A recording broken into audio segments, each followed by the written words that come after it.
All right, thank you guys for tuning in to another episode of Phil Talk Sports. I'm your host, Phil Nunziata. With me today, just like last time, is my good friend Sean Kramer.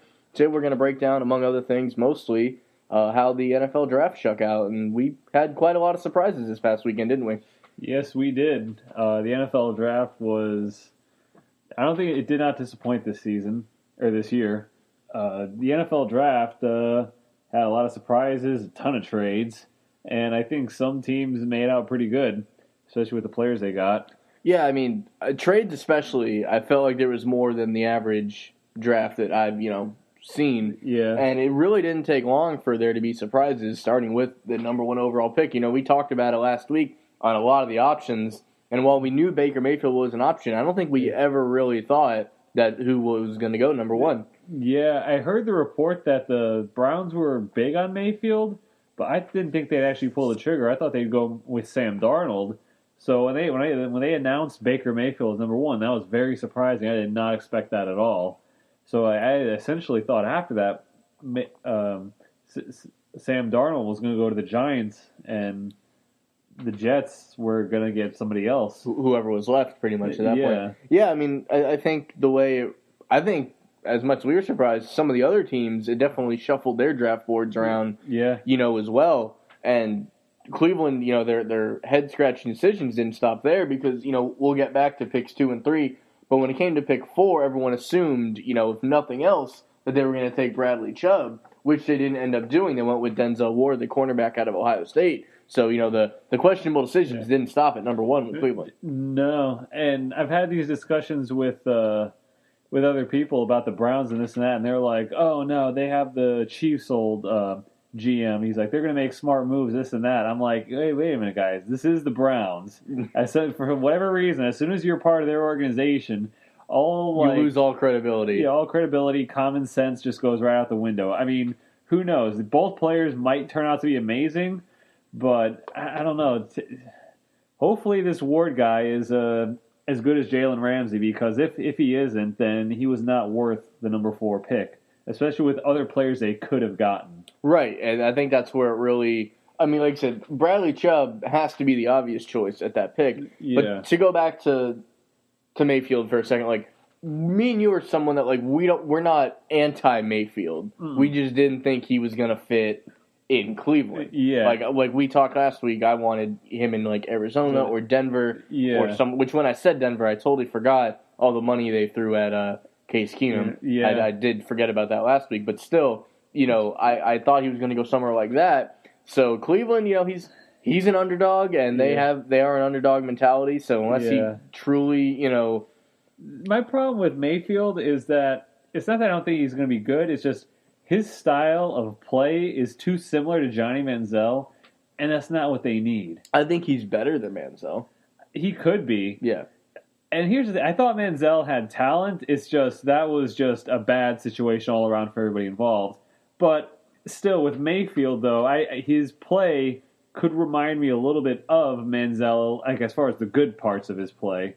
So it's to me that's not gonna put them over the top as being a winning team at best. And I mean, with everything going well, I could see him going maybe 7-9 or 8-8.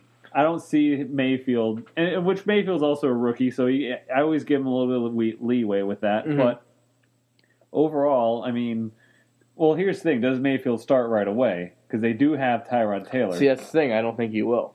Yeah, so that could help with Tyrod Taylor, because they at least are similar quarterbacks. Because the Browns brought in a lot of talent this year, so while they start working out the kinks, the switch from Tyrod Taylor to Baker Mayfield wouldn't be that different. They both have similar games. Yeah, somewhat. Yeah, so with the Browns and with the picks they've made, it essentially all comes down to how good are they going to be, or how good will they be. Do you see the Browns? They're obviously, I think, this upcoming season, they're going to win a couple games, which is an automatic improvement from going 0-16. Yeah, you really can't go anywhere but up for them. Yeah. So I could see, best case scenario, I think Cleveland goes 8-8. Now, I don't know if Mayfield gets any action this season, upcoming season, but best case scenario, 8-8.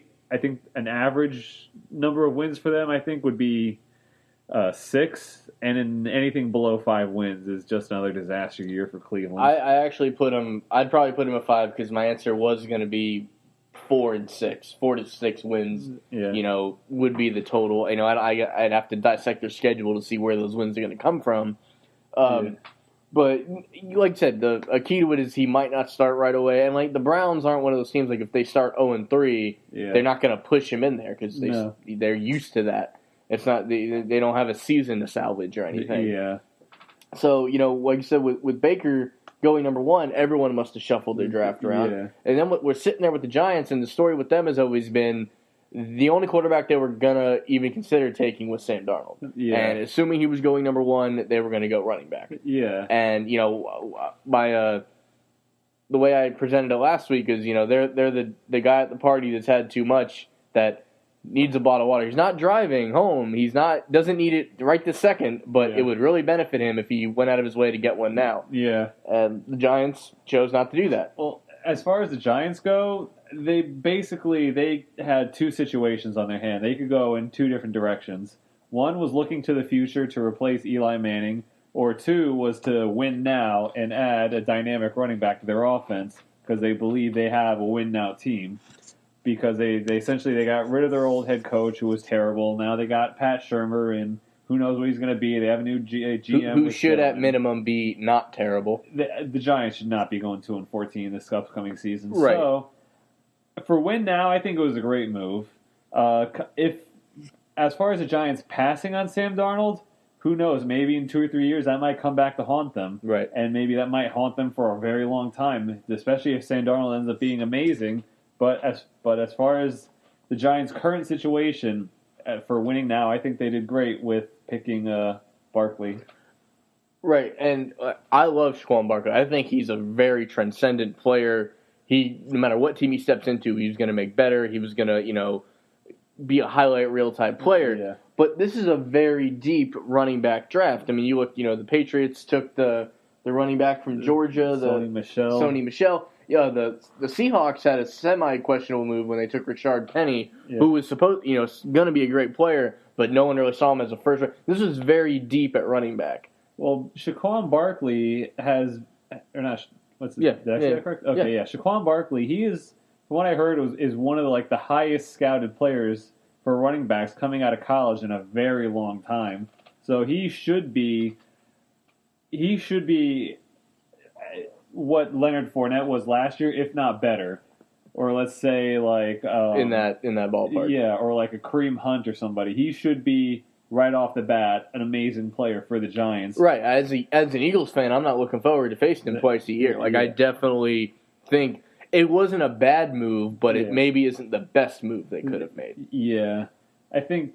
Like I said, for winning now, because the Giants haven't had a running back since they had Brandon Jacobs and Ahmad Bradshaw back in 07, 08. Right, and they've kind of had Derek Ward even behind them. They had that 3-headed monster. Yeah, so and they haven't had a number 1 guy since Tiki Barber retired. Exactly. So it's been a rotating carousel of running backs for the Giants. I think this might be a stable at the position for a while. That's true. I mean, he turns out to be good. Yeah, there's definitely that. And, we talked about them passing on Sam Darnold.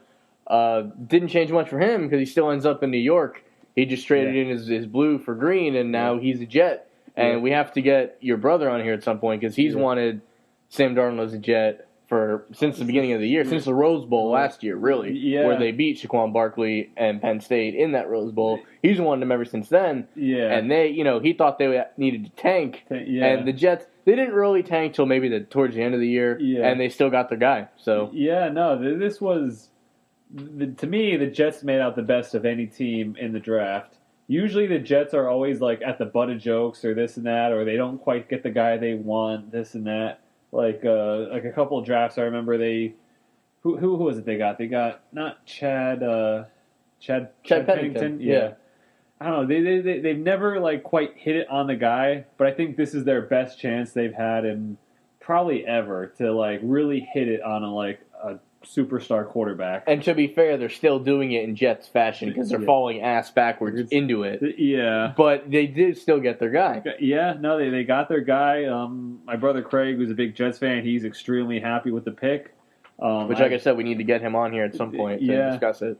Yeah, and the Jets, they may or may not have made a great decision. Now, I know Sam Darnold has a fumbling issue, and he didn't have a great season last year at USC. He got better as the year progressed. But from what I've heard, though, is that he was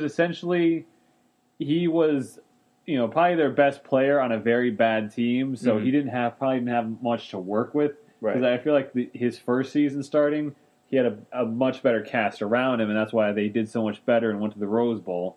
So who knows? And once again, Sam Darnold probably won't be starting right away for the Jets. It'll probably be McCown. Luke McCown, more than likely, yeah. Or Josh McCown. How many McCowns are there? There's two. There's two Luke of them and now. Josh. Okay. Yeah, now it's just Josh. The McCown. We used the same one from last year, right? Yeah. They didn't do the parent trap and switch places? No. Okay, so, yeah. He will, like you said, he will probably start. But the Jets also signed in the offseason Teddy Bridgewater. Right, but that is more of a can you even play football deal. I think he can. I think he can, but they have to find out. Yeah, so. Like he was, they cut someone today. They cut Bryce Petty. Bryce Petty, yeah. But at the time they signed Bridgewater, he was fifth on their depth chart. Yeah. So I think we won't be seeing Sam Darnold this year unless it's an absolute disaster for the Jets and a lot of people get hurt. We shouldn't see Sam Darnold between Josh McCown and Teddy Bridgewater. Teddy Bridgewater. Yeah, I agree.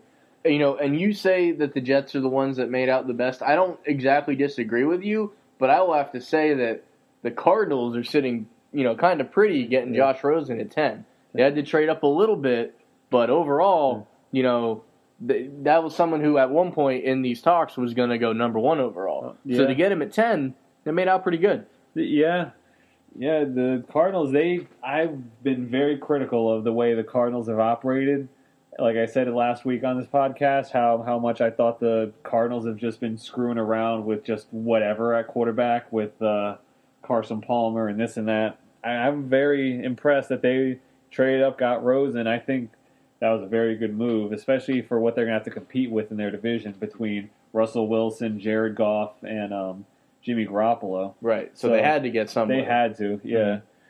And then the other quarterback that was taken in the top 10 was the Bills got Josh Allen from Wyoming, right? Yeah. And I actually think Buffalo for being Buffalo, they got the perfect guy for them. Yeah. He might not be the best quarterback to take, but the best one for you to take if you're in northeastern New York. Yeah. He's a guy. He kind of came from the middle of nowhere, and anyone that's been to Buffalo knows it's kind of still the middle of nowhere. It's just it has snow now. Mm-hmm. Is the only difference. But I think the Bills did a great job picking the best guy for them. They didn't have too much of a choice. A lot of the guys were gone by the time it got to them. But I think he is a better pick for them than say Rosen going to Buffalo. Yeah. No, with Josh Allen with his ability with playing in cold weather. I would agree. I think he's a good pick for the Bills so far. Other than Mayfield going to the Browns, every quarterback that went somewhere, I think fits where they should have won. They may have gotten in their best situation. Yeah. Some other teams to look at. Just to wrap up the quarterbacks, the last pick of the first round, Lamar Jackson does go to Baltimore, which is an interesting move to say the least. Yeah. Well, a lot of people thought that at 31, the Patriots were going to pick him to be the replacement for Brady, but right. They went with Sony Michel, the running back, and so then the Eagles at 32 traded back with the Ravens as they picked him up. Which is a very unique situation in Baltimore because you got Joe Flacco who hasn't played the best lately but has won you a Super Bowl. Yeah. They signed RG3, which is the Lamar Jackson of 2012 or whatever year he came out. So when you get past Flacco, you kind of have this new breed of quarterback in Baltimore. Yeah, with RG3, he is just strictly a backup.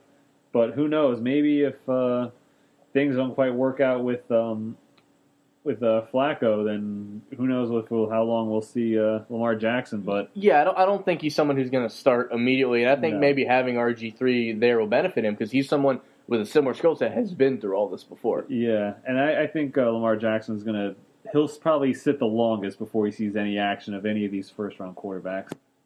So that's basically all the quarterback talk out of the way. We can break into a few other things now. Yeah. Let's talk about our teams in particular. My team surprisingly did exactly what I wanted, which never happens in these situations. Yeah. They trade back, and they ended up with a tight end to complement Zach Ertz. Yeah.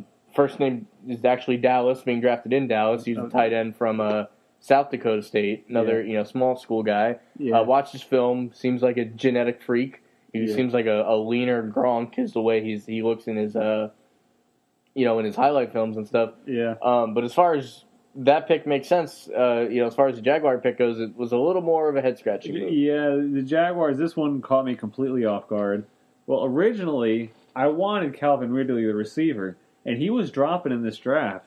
But 3 picks before us, the Falcons got him, and I was like, dang. Right, so now they have 2 Alabama receivers in Atlanta. Yeah. So, as far as that goes, I didn't know who we were going to pick. I thought maybe we'd get like an offensive lineman or somebody.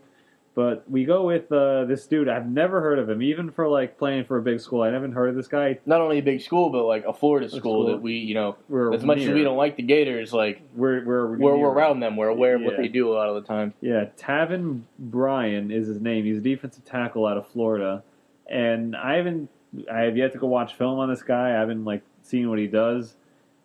It's the end of the first round, so you're not going to get like a very sexy name as far as a player like that goes, because our other needs were filled for some big time players that were still available. But with this, I guess it just goes for they were looking for depth and for possible replacements for either Dante Fowler, Malik Jackson, or Marcellus Darius, guys whose contracts will be up in the near future. Which it appears, to start at least, it's going to be for Dante Fowler, because what news that came out today is that they're not picking up his 5th-year option. Yeah. So unless he has an amazing, amazing season, and they look to strike a deal with him at the end of next year or during the year, he could be the replacement right there. One Florida guy comes in, one Florida guy goes out. Yeah, and we'll see how good he is. A lot of people, and I would agree, everyone feels like this is somewhat of a reach. Maybe we could have gotten him in the 2nd round. But I guess as far as the Jaguars draft board goes, from what I've heard, is that on their draft board, he was the highest. He was the best player available, and so they just picked him. And as far as looking to the future, it makes sense. As long as he turns out to be decent, I would like him obviously, everyone to be Pro Bowlers, but realistically, as long as he's just a decent starter and contributes to the team, I can't be too upset. Right, he's definitely in a situation with the way your defensive line is that he can easily flourish with these other guys around him. Yeah. Sometimes you just need, when you have these superstar guys on your line, you just need solid guys to fill in those gaps, and maybe he can be one of those guys. Yeah. It's the first time we're not picking in the top 10 in 10 years. So just enjoy it at that point. Yeah. And, another person, that traded up big time for another head-scratching move, at least, you guys waited on your pick. This was a trade up with the New Orleans Saints. When that happened, because I was at our good friend, who's a Saints fan, I was at his bar, and when they traded up, everyone in the bar thought Lamar Jackson. So I actually started recording the TV with our friend in the background to try and get his reaction if it was Lamar Jackson. Yeah. And, they go with Marcus Davenport, defensive end at a UTSA. That's University of Texas San Antonio, for those that don't know. On the board, on paper, it's a solid pick, because he's the 2nd defensive end on the board behind Bradley Chubb, who was the 4th for pick sure. For the Broncos. Right. Good pick for the Broncos, by the way, but that's, an obvious one. It's not a bad pick by the Saints. I just don't think they gave up. Right. Because there was a lot of trades in this first round. The Saints are the only one that gave up a first-round pick next year and like some other pick from next year's draft or something like that. They gave up a lot to get this guy. I mean, this dude better be like the next Khalil Mack or like a Warren Sapp type player. Yeah, because what they gave up for him, to me, it's one of the worst moves in the first round. Yeah, because like you said, the player, good pick. If they got him, if they moved up a few slots or got him at their original spot of, I forget what their actual number would have been. But, if they got him, their original spot or around there, people probably would be applauding this move. But like you said, it's what they gave up that makes it look bad. It's not It's not Mike Ditka level. No, not but quite. But it's in the ballpark. I gotta say. Yeah. By giving up a first rounder next year, it's in the ballpark. Sean Payton, he definitely channeled his inner Mike Ditka on that one. Yeah. Because after that, I'm paying attention to all these trades that are going on. I'm like, oh, that team gave up a second rounder. That team gave up a third or a fourth. And then here's the Saints giving up a first and a second and, whatever else they gave up to get this guy. So hopefully for the Saints, hopefully it works out for them because they're not going to have a first-round pick next year unless they make a trade for somebody and gain someone else's first-round pick. Right. The only other in my realm of interest that was big news in the first round was the Vikings taking UCF cornerback Mike Hughes with the 30th overall pick. Okay. He's the highest drafted defensive player in the school's history. Nice. He'll be opposite. Who's the corner from FSU that they got? Xavier Rhodes. Yeah, he'll be opposite Xavier Rhodes, so that'll make if it's anything like the way Jacksonville does their defense, when you put a UCF Knight across from an FSU Seminole, good things happen in your secondary. Yeah. So, that's a good pick for him. Mike Hughes, a guy that came to UCF from the JUCO route. He's been through a lot, and it's really good to see him, hit that point and be a first-round pick. Yeah. Speaking of FSU defensive backs, Derwin James went to the Los Angeles Chargers at the 17th pick, which I was surprised because I think he dropped more than I expected. He definitely did. And the Chargers, as long as they have Phillip Rivers and, they have a beast running game now too, I don't know. They lost like 4 games by a field goal last year. You turn around 2 or 3 of those, that's a playoff team. Yeah. So that team is better than, and he went to a good pick. Sometimes it's worth falling those couple slots. If you're going to have Phillip Rivers, you're going to have a chance to do something. Yeah, the Chargers, in my opinion, they're still not the best run organization, but it's Phillip Rivers that makes a difference. And he is going to play for Gus Bradley. Now, he's the defensive coordinator. He's not the head coach. Which makes it a plus. That's a huge difference. Yeah, when he's your head coach, it's a minus. When he's your defensive coordinator, it's a pretty big plus. Yeah. The Tampa Bay Buccaneers at 12, they picked his easy name is Vita Vea. Yes, the defensive tackle from Washington. Now, are you going to attempt his real name here? Is that what's about to happen? No. Okay, not at all. Because I heard him say it live on TV when he was being interviewed by Deion Sanders, and it sounded like you dropped a Scrabble board on the ground and tried to read the letters. He definitely probably has like the longest name in the history of all professional sports. Yeah. But Vita Vea is what it'll be known as. Overall, I think that was a very good pick for the Bucs. Definitely bolster their defensive line, and I think it'll be a huge addition there for their defense. See, I'm gun shy on the Bucs because after the amazing draft they had last year, I was all in on the Bucs, and they kind of let me down. So now I'm just kind of waiting and see. I agree it's a good pick, but I want to see it executed now. The Bucs' biggest problem is their head coach. What's his name? Chad? Not Chad. Crap. I should know this. He was the Jaguars' old coordinator. Dirk Cutter. He was the Jaguars' old offensive coordinator. He was terrible back then. I don't know how he got a head coaching job. He's terrible now. I want to like the Bucs so much. They have a lot of players, and they kind of booted out Lovie Smith for that. And he's doing fine at University of Illinois now. But Lovie Smith was a veteran, experienced head coach. He probably should have stayed there. They kind of screwed him over because he only got 1 year with a rookie quarterback, and then they didn't go 11-5, so they fired him. The Bucs, they should have fired Dirk Cutter this past season. So I can't pick the Bucs to win anything anytime soon. That's what I mean. You look at them. I call them the Madden team. The way their roster's set up, if you use them in Madden, you're going to put up 50 points against your buddies. But in reality, they just don't. It just doesn't function the way it should. Yeah. Any other notable picks from the first round?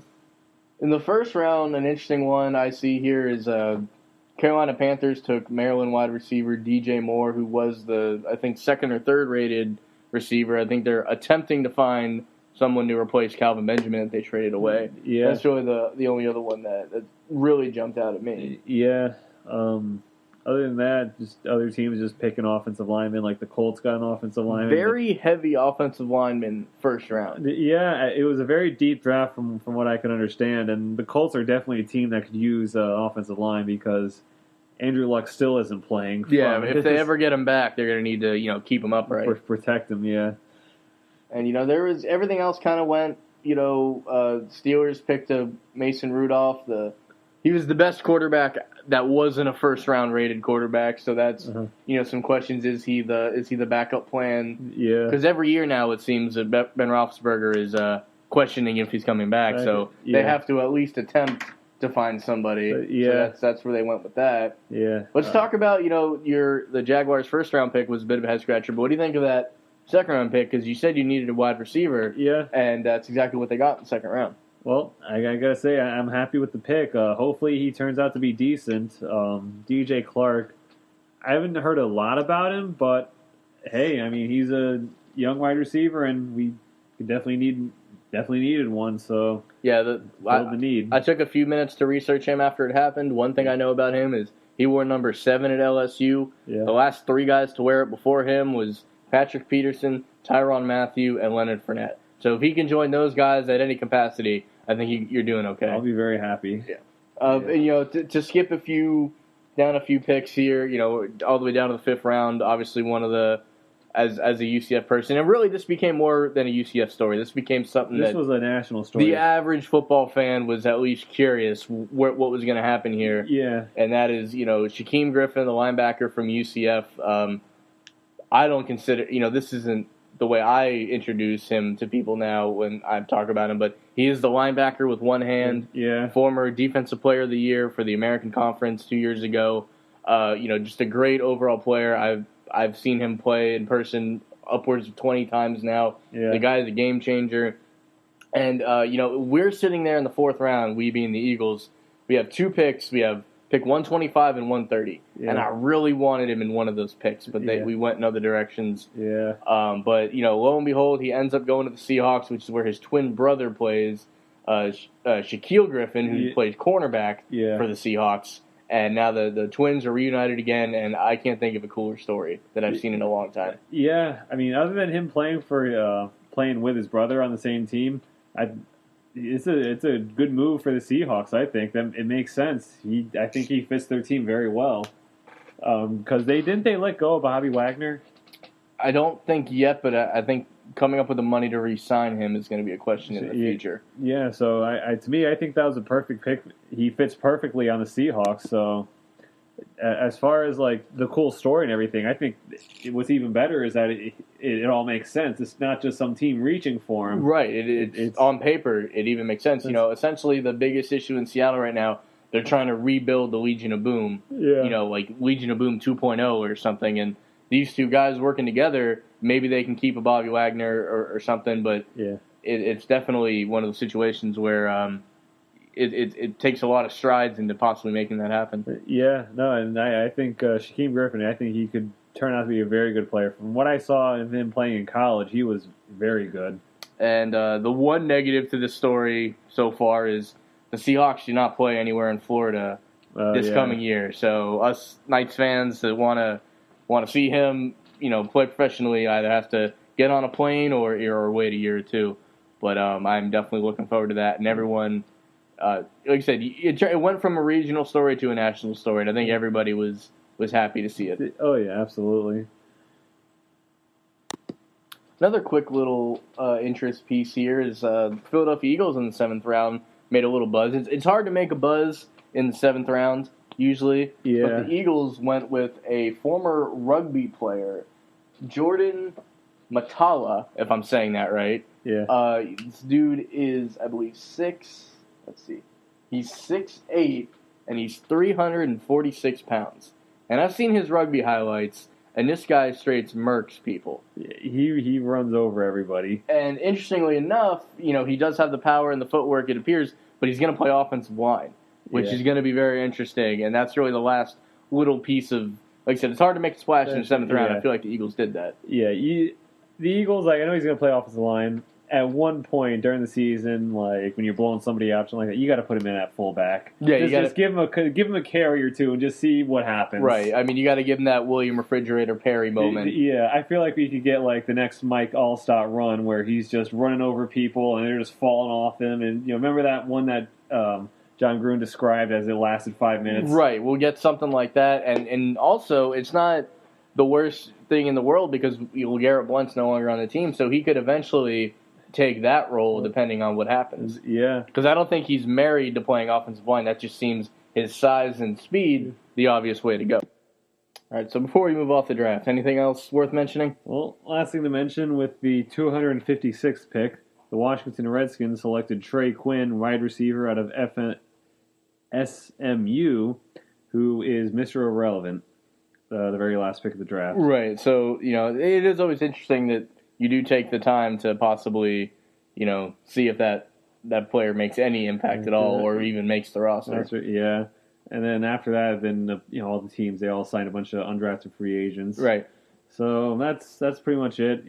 Trey Quinn will get like a couple 15 seconds of fame, and hopefully things work out for him in Washington. Yep, let's hope. Not too much, though. Yeah. So other than that, and we're kind of reaching towards the end of the show here tonight, I'm about to say something that I don't think I'll ever say again. Let's talk a little bit about the Dallas Cowboys. Okay. Because there's been a lot of stuff going down, starting with more recently the cutting of Dez Bryant. Okay. And what kind of hole that leaves. First of all, let's talk about how it all went down. They didn't even give Dez Bryant the option to take a pay cut. Okay. They're just getting rid of him. So to me, that says they just want this guy out of the locker room. Yeah, from what I could tell, he was... Also, Dez Bryant wasn't going to accept anything less than a max contract, from what I understand, too. At the time, yeah. So I guess they were just sick of him. He hasn't done much in a couple of years since Romo's been there. So they just wanted him gone, which... In a way, I guess I can't disagree with that, but hey, I mean, it is what it is. And from what I've heard in a couple of reports, I don't know if you've heard this either, but he actually got an offer from the Ravens for not what he wanted, but an average NFL contract, right? Which he turned down. He turned it down. So now teams aren't even offering him like the league minimum. That's what it's come to now. It's at the point where league minimums, people. I mean, it's at the point. He's getting older. He doesn't separate anymore. Mm-hmm. He might give you a little bit of an edge in the red zone, but he's never been as dominant there as you would think he would be. Yeah, and he certainly hasn't been the same receiver since Romo retired. Because Romo was a much more. He was a much bigger risk taker and more willing to throw it up to him.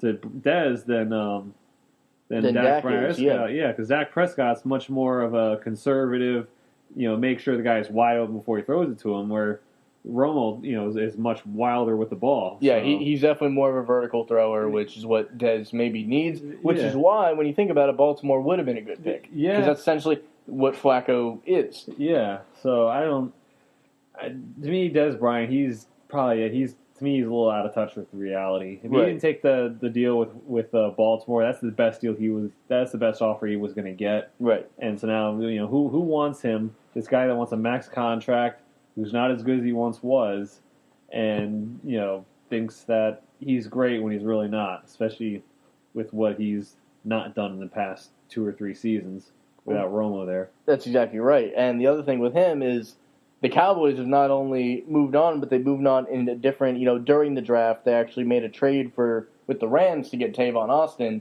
who is essentially the complete opposite of what Dez Bryant is. He's more of a shifty, catch a slant pattern type player. Yeah. And you can tell, as you said, they're just moving away from a Dez Bryant receiver as a need in the way they run their offense. Yeah.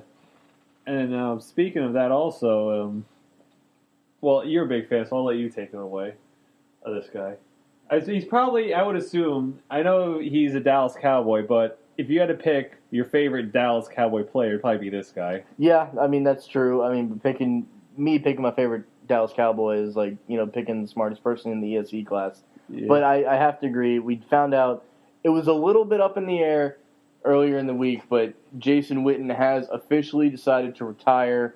Cowboys tight end Jason Witten and become an announcer for Fox, which before I get to him as a player, I'm interested to see how he does as a broadcaster, because I still am not sold on Tony Romo, but I think I may enjoy listening to Jason Witten. Yeah, to me, Jason Witten was one of those guys where it's like, if he came back next year and played, I think he'd be just every bit as good as he was last year. But here's the thing, like, 8 years ago, I thought Jason Witten was really old and was like maybe looking in towards retirement, but for whatever reason, he has just been one of the most consistent and like he's just been one of the most consistent and reliable players in the league. Like, you looked up his stats, he's 4th on the all-time receptions list, isn't he? Right, and he leads the Cowboys with 1,152 receptions. Yeah, and when you watch this guy play, he is not fast at all anymore. Well, what's the one thing you always say about Jason Witten? He gets open. He just gets open, and we don't know how. We don't, no. Like so many times he'll catch the ball, and if you pause the game, there's nobody else in the frame. Mm-mm. Like, how does a guy that's not fast, like Yeah. you said, get that wide open? I don't know. It's like somehow he just like turns invisible on the field to the other team, and there won't be a guy within 30 yards of him, and somehow Romo or Prescott will just get him the ball, and he'll get like a 12 or 13-yard gain every time. And it was unreal. Yeah, and Jason Witten's NFL career lasts 14 years. In those 14 years, he had 11 Pro Bowls, 2 first-team All-Pro selections. We mentioned the receptions. He sits with 12,448 yards and 68 touchdowns. Could have got one more. That would have been legendary. Yeah. But, overall, as an Eagles fan, I got to say, it was a pleasure to watch him play. He plays with a grit of, the tight ends we have now are these freakish athlete, former basketball players. Yeah. We don't have a lot of tight ends that play the position the way Jason Witten does anymore. Yeah, and Zach Ertz might be the closest, but he still has a level of, athleticism that Jason Witten never really had. Yeah, and to me, when I think of like my favorite Jason Witten moment, unfortunately for you, it's the game against the Eagles where the helmet gets knocked off. Oh, that's what everybody thinks. And he just goes running. You see this just pissed off look on his face. Yeah. And to me, that was just like I think he's got a little nosebleed going too. Yeah. It was ridiculous. It was just a badass play to watch. And believe me, I'm no Cowboy fan at all either. Right, so. and you got to talk about impacting the game. It was from that moment on that they started implementing the rule that if your helmet comes off, you're down. Yeah. Or if it falls off after a play, you got to come out for a play. Because, when he ran, he was still, people were still trying to tackle him. That could have ended really badly for Jason. Yeah. So it is something that has impacted the game. Some people say positively, other people would say negatively. Yeah. But people don't play it, the position, the way he plays it much anymore. And even at his retirement press conference, he's the one that said, I lasted this long playing this game with grit, and I don't think there's any other way to describe it. Yeah. And he is one of the better. And a quick segue with Antonio Gates, who's probably one of the other greatest tight ends of all time. Yeah. Has been released from the Chargers. We don't know if he's going to attempt to sign with somebody else. Yeah. So that, our generation of tight ends, with Antonio Gonzalez already being gone, they are kind of moving into the future here with the way the position's being played. Yeah, and I feel like Antonio Gates was like one of the original freakish athlete tight ends. Oh, he definitely was. He was the first one that you always had to mention played basketball in college. Yeah, like he was the one who started that, because now you have other guys like Jimmy Graham and tight ends like that. Right. Where they're just these super tall guys, and they'll just go up and, they're taller than everybody on the field, basically.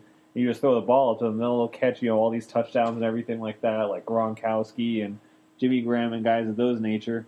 So Antonio Gates was one of the originals, like one of the original freakish athletes for the tight end position. Yeah, definitely. And like I said, Jason Witten not really being that, just carved out his own little way to play the position, just a way to, Jason Witten was like an old school tight end, right, and Gates was like the new school. Right, and they did come from the same general time frame, and they're both ending around the same time. Yeah. And you look back, the Cowboys don't have a single tight end now on the roster that's caught a pass in the playoffs. So it's a team that where the Dez thing might have been addition by subtraction. This is definitely a huge blow to him. But on the flip side of that, like I said, I'm interested to see how he does in the booth.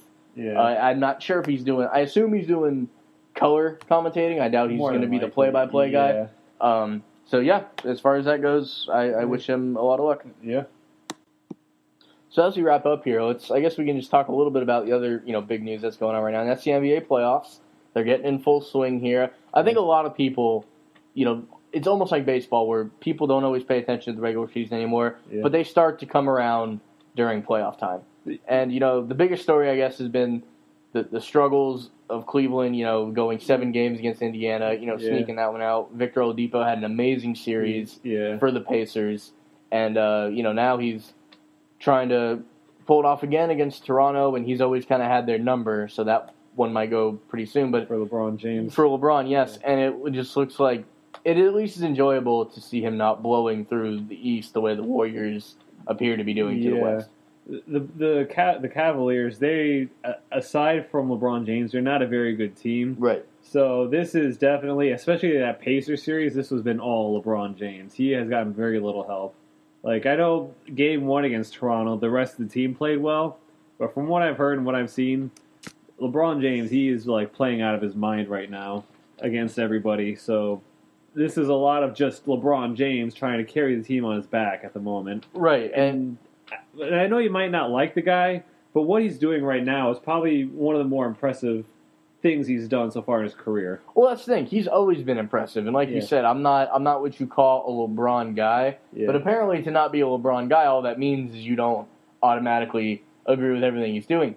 People are saying that, he doesn't have a lot of help on this team. Well, guess what? He's the one that put this team together. Yeah. He's the one that played NBA 2K at the trade deadline and shipped half of his team out. So if he's not happy with the production he's getting, he asked for these guys to be there. Yeah, no, a lot of that's his own fault with players and coaches that he's played with over the years.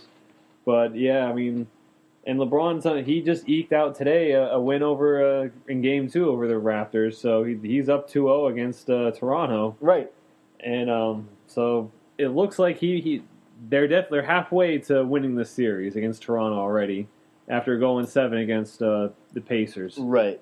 And the other side of the East there, we have probably the more interesting series going on. And it's actually the game's at halftime as we do this. So, by the time this gets posted, there'll be different things to say. Yeah. The Philadelphia 76ers are playing Boston Celtics. Boston's up 1-0 in the series. And the Sixers, they've trusted the process for years. They've tanked correctly. They finally have a team that they can be proud of. Yeah. And they're in the playoffs. They've definitely been the most exciting team going on right now. They're the new, young, fun team to watch. Are they? Would you say they're the biggest Cinderella story this year?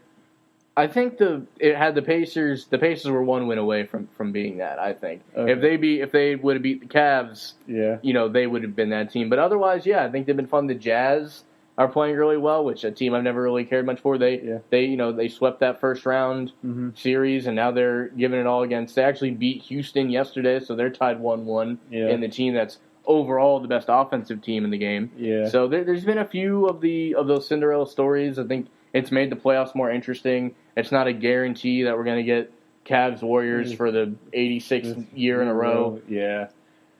One thing I thought was not so much interesting, but just more disappointing was the Thunder.